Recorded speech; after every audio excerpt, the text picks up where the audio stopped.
Unity of Houston is an inclusive church where we seek to understand and live the teachings of Jesus and other spiritual masters. At Unity, we welcome all people from all spiritual paths and every walk of life. We celebrate the diversity of our city and of our world, and we teach love, tolerance, and oneness, seeking to live in harmony with open minds and open hearts. Wherever you are in your spiritual path, you are always welcome at Unity. Join us and discover that the life of your dreams is already within you. Well, this evening, we are covering the second in our service of Wednesday Night Live series for December. Last week, we had Reverend Jean Marie, who spoke about Out of the Blue and the Annunciation of Mary and its significance for us as well. And tonight, I wanted to talk about my very favorite part of the Christmas stories. You know, all the stories are wonderful. They all have a special magic. But for me, I have always been intrigued by the three wise men, the three kings who came from afar. They were so mysterious, you know. It was only in lore that they were actually given names. Their names are not in the Bible, but in the Bible stories that you learn. But they have a whole almost mythology around them. And I've been always intrigued by that. I'm also a lover of the night sky. Many of you know that while I was here, and this ministry is my home ministry, I came in 1987 and became ordained in 94.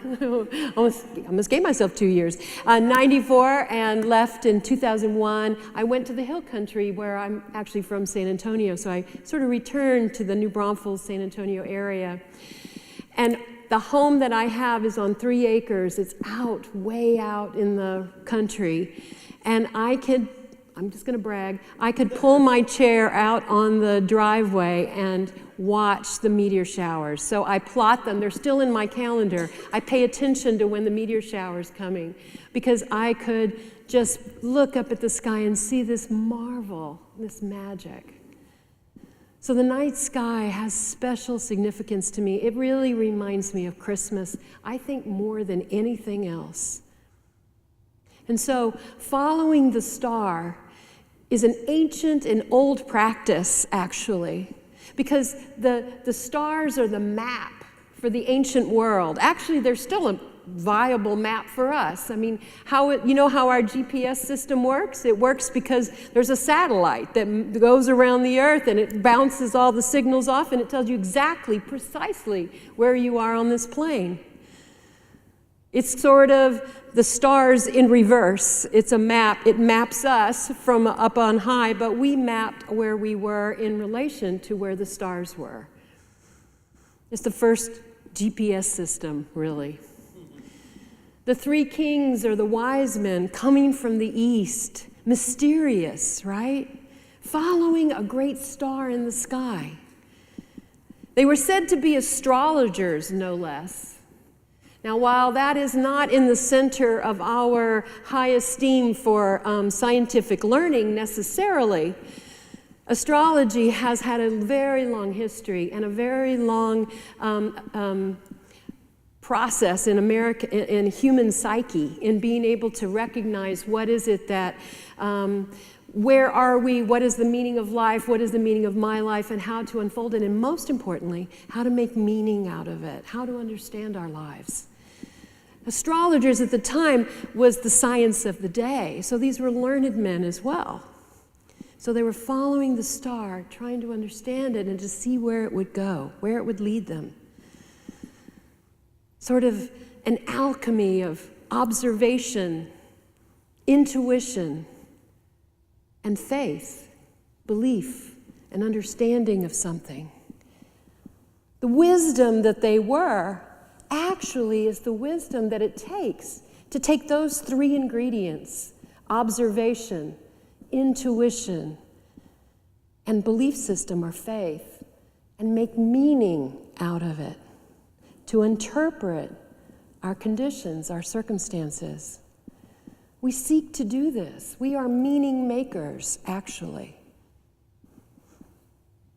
This story symbolizes our seeking guidance by light, that light of understanding. We call it enlightenment. We call that the highest level of spiritual development is enlightenment. When we are radiating that light, when we are head to toe in awareness of that light, right? And so, to me, all these things just kind of roll together in a beautiful, mysterious, mystical mess that I love. Because actually, nobody can tell you the true meaning of any of that part of the story.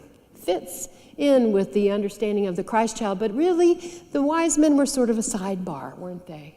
They were just sort of, they were supporting actors to the main thing. But I remain fascinated. I'm always looking off stage to stage left and looking over there, trying to see how they actually navigate. And where did they go when they took a different route back home? Jesus talks about light. He talks about how it is that we see things. I'm going to use the same scripture that Reverend Michael Gott used a couple of Sundays ago, another favorite of mine as well, because it has such a powerful way of recognizing what is ours to see. It says in Luke chapter 11, verse 34, "Your eye is the lamp of your body. When your eyes are healthy, your whole body also is full of light. But when they are unhealthy, your body also is full of darkness. See to it then that the light within you is not darkness. Therefore, if your whole body is full of light and no part of it dark, it will be just as full of light as when a lamp shines its light on you." We think of our eyes as receiving the light. Science tells us that. These are the receptors. We receive the light, creates an image. The image fires off neurons and all of the understanding of our brains, and our brains make sense of it. Gives us an upside-down image, but that's a different story and a different lecture, okay? But we turn it right side up and we make meaning out of it. But that's not what Jesus says. Jesus says your eyes are the lamps. That the light comes from us and shines out. It's that we are radiating the light. What we are is projecting the understanding that we have and making meaning out of what is going on around us. We are the meaning makers. And the place from which we operate, from inside to the outside world, our own beliefs, our own intuition, our own observations, the meanings that we make will determine the quality of the light that we see in the world. You see? It doesn't start out there. It starts in here. We bring it. Centered in God, our perspectives change. When we are centered in God, we have an experience of peace. Whatever brings us a sense of peace also centers us in truth. And centered in truth, we are enlightened. The fascinating thing about this journey that we're on is that it's not out here, it's all the way in here. And the deeper we go, all points converge into one experience.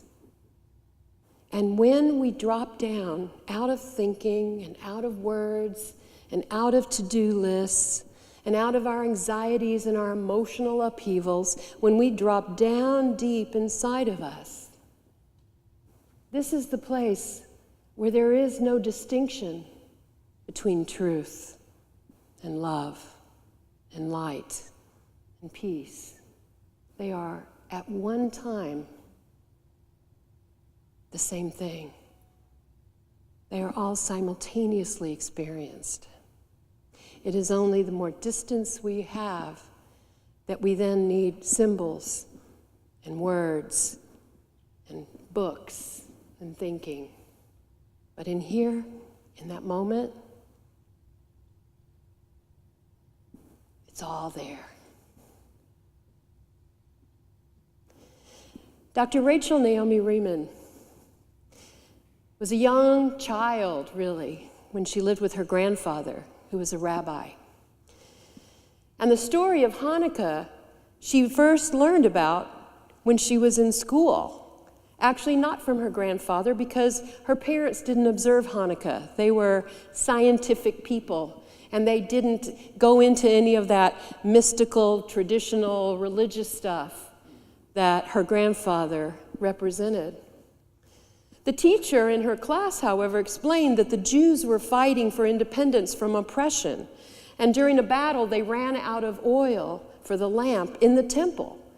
And the lamp in the temple was supposed to be burning consistently, always, eternally, because it represented the presence of God. And if that light ever goes out, the Jews believed that God would leave them as well, that it represented God not really being with them. And so during the battle, they're fighting fiercely. They have run out of oil and have no way to get more. And the lamp runs completely dry, but the flame never goes out.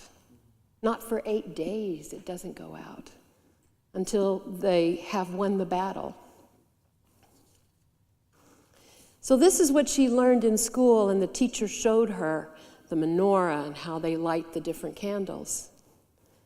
But every afternoon, she says, I stayed with my grandfather for an hour or so after school, drinking tea and eating cookies until my mother could come home from work to take me home. That afternoon, I told my grandfather what our teacher had said about Hanukkah and asked him if he knew the story about the war, too. He smiled and said that he did. War is a time of darkness, Nishumale, he said. The Hanukkah story is one of many stories about darkness and light that people have told each other at this time of the year. I looked out his kitchen window. It had begun to snow. But why, Grandpa? I asked. Winter is a time of darkness also, Nishumale, he told me. The nights start earlier and last longer. So in the dark, people tell each other stories about the light to strengthen their hope. The story of the Maccabees is very old, but it is not the oldest story about darkness and light. Come, he said. And taking me into his study, he opened a drawer in his desk and lifted out a menorah. My teacher's menorah was made of clay, but my grandfather's was much larger and made of silver. He had brought it with him from Russia, he told me. It had once belonged to his father, my great-grandfather. He drew out a box of wooden kitchen matches and a box of candles also, and laid them out on his library table. The candles my teacher had used were small and brilliantly colored, but my grandfather's candles were large and white. He told me, they will burn through the night until the sun rises. Handing me one of the candles to hold, he put a single candle into the menorah. Tonight, he said, is the first night of Hanukkah, so we will light one candle. He took up his Bible and opened it to the first page. The oldest story about darkness and light is the story of the beginning of the world, he told me. And he began to read. In the beginning, darkness was over the waters, and the Spirit of God moved in the darkness like a great wind over the face of the waters. And God said, "Let there be light." I looked at my grandfather's, his face shining with the power of these words. I was enthralled. This is how the world begins, Nishumale. Life and all of its blessings begin with God's gift of light. Now, he said, I will turn out the lamps, and there will be darkness like there was in the beginning.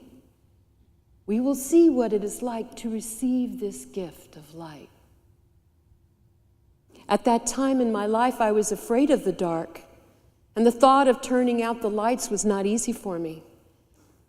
Will you stay right here with me in the dark, Grandpa? Of course, Nishumale, he said. I will be here, and God will be too. Tell me when you're ready to start. When I nodded, my grandfather reached behind him and turned out both the lamps. The old study was a room without windows, lined floor to ceiling with books. It was very dark indeed. After a minute or so, my grandfather struck a match, lit the candle I was holding. It did not give much light, and I could barely make out the menorah on the table. The rest of the room was filled with the shadow. I held onto my candle tightly. Pointing to the single candle in the menorah, he told me to light it with my candle. And then he took my candle from me and placed it in the menorah alongside of it. I looked at the two candles burning together and felt a little better. Tomorrow, said my grandfather, we will light another one. The next afternoon at sunset, we sat together in the darkness again. This time, my grandfather had placed 2 candles in the great candlestick. When he lit my candle, I carefully lit the 2 candles from its flame, first one, then the other. We sat and watched the 3 of them burning for a long time. We did this every day for a week. As the days went by, I lit 3 and then 4 candles until on the final day, I lit all 7 candles with my candle, and the room was filled with light. I sat back and looked at the menorah with all its candles burning. It was so beautiful that my heart ached and tears filled my eyes. It's beautiful, Grandpa, I said. Ah, yes, said my grandfather. But God's menorah is even more beautiful, Nishumale. God's menorah is made of people, not of candles. I was puzzled and turned to him. He said, the story of Hanukkah says that God's light burns in the darkness, even without oil, and it is so. This is one of the miracles of the light. But there is more. There is a place in everyone that can carry the light. God has made us this way. When God says, "Let there be light," He is speaking to us personally, Nishumale. He is telling us what is possible, how we might choose to live. But one candle does not do much in the darkness. God has not only given us the chance to carry the light, He has made it possible for us to kindle and strengthen the light in one another, passing the light along. This is the way that God's light will shine forever in this world. After many years, I've found that often we discover the place in us that carries the light only after it has become dark. Sometimes it is only in the dark that we know the value of this place. But there is a place in everyone that can carry the light, no matter what. This is true. My grandfather said so.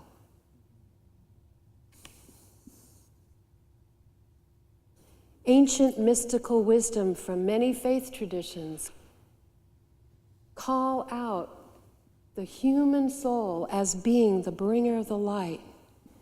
This is true in many traditions, and an understanding of the purpose that we have, the capacity to choose, and the ability to bring the light, to share it, to make change, to unite, to heal one another. We are light bringers.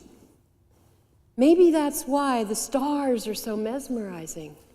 Pinpoints of light in the vast darkness. Maybe they reflect and hint as a mirror back to us our own light, points of light in the vast universe that we belong to. Dr. Raymond has written another book, Kitchen Table Wisdom. She tells the story of Richard, a man whose cancer had become untreatable. She agreed to see him regularly, though she was a treating physician then in those days. She listened to his stories as long as he wanted to come. One day he came in and asked me if I would write him a prescription. "Are you in pain?" I asked, my heart sinking.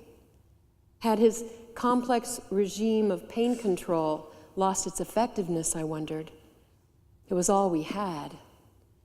He shook his head. "No," he said. "I'm just anxious all the time. I haven't been able to sleep for 2 nights. I just lie there. Can you give me something?" I said that I could and asked him if he had any idea what was causing this. "You've been through so much," I told him. "Why now?" He had no idea. Had he been having dreams, I asked.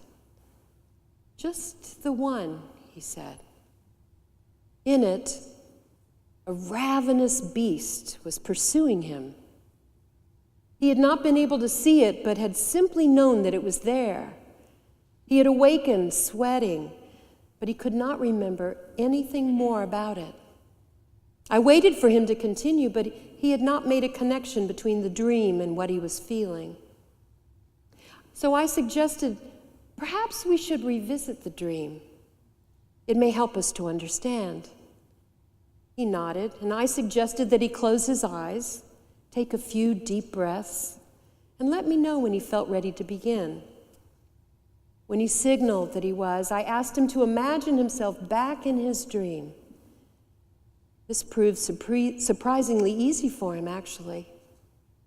In his imagination, he started to run, as he does in his dream. In the next 10 or 15 minutes, I did everything I knew to help him bring to him another relationship with the beast that was pursuing him, to free him of being its prey. But nothing worked. "Become invisible," I suggested. "It can see me. Hide behind something. It knows where I am. Talk to it. It won't answer me." As it gained on him, his anxiety grew. As it became clear he would not be able to evade the beast, I began to ask him questions about it. He still could not see it and continued to run, but gradually his answers helped him to know a great deal more about it. He told me that it was irresistible and merciless. There was no negotiating with it. It was, as he said, inevitable. But it was not evil. He was very clear about that. In fact, he said it seemed to him to be natural.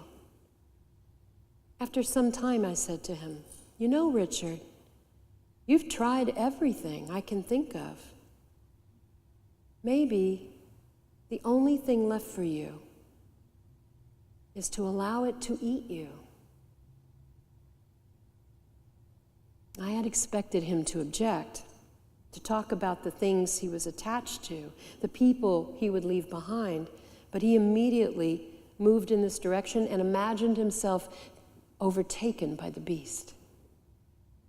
For a while, things became intense. Richard sat with his eyes closed, weeping, sweating, and shaking so forcefully I could hear his chair rocking in place. He seemed far too fragile for this, and I began to doubt the wisdom of what I was doing. But slowly the shaking stopped, and he grew calm. Gradually, the room became deeply still. And in the stillness, it's odd, but I had the impression of sunlight though I knew it was 5 o'clock in the evening. Suddenly, I remembered the little boy with leukemia I had known, who had seemed to know he was going home.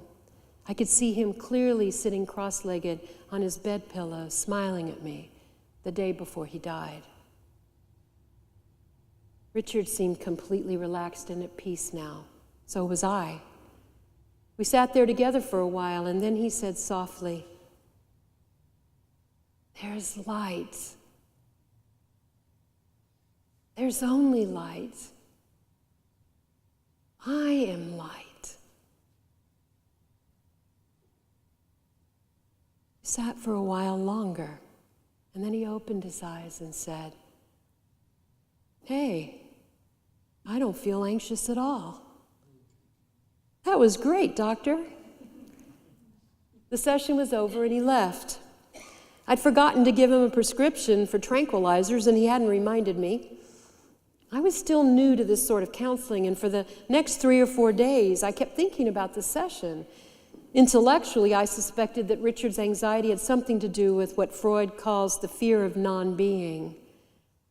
But Richard's dream experience seemed different somehow, similar to some other things I had recently read about near-death experiences, things that were not yet in the medical literature at the time. Finally, I called Richard at home and told him I'd been thinking about him. "How are you doing?"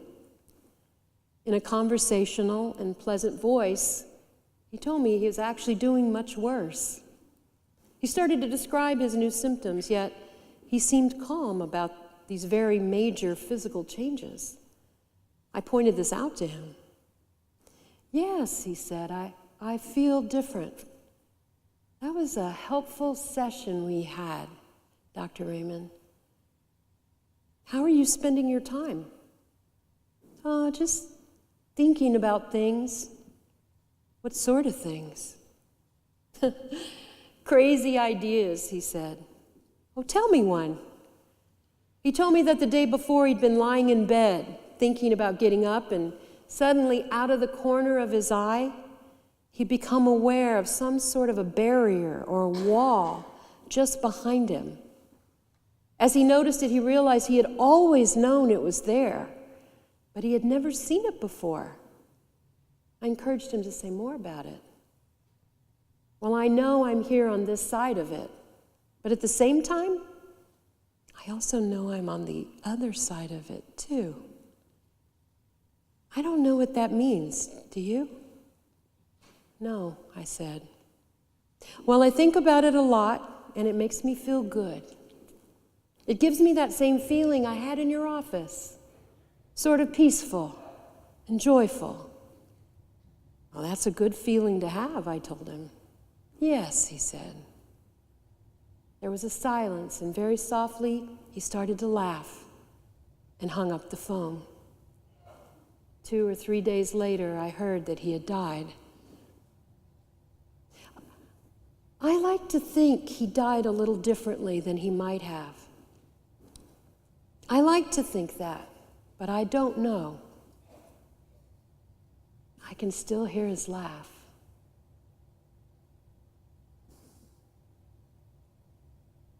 This light, that's the true light of Christmas. The light of the world, radiating from each of us. We are the light bringers. We have a special place in us where light inhabits us. As Dr. Rachel Naomi Reman's grandfather said, that's how God has made us. And when we know this truth, the truth of this light, the truth that it is, it brings us peace.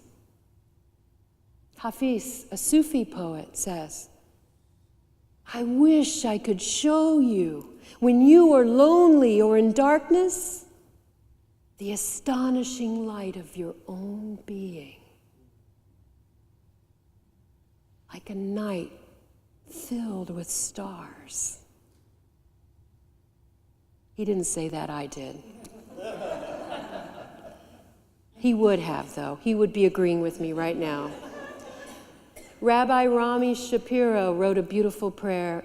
"Enveloped in your light, May I be a beacon to those in search of light. Sheltered in your peace, may I offer shelter to those in need of peace.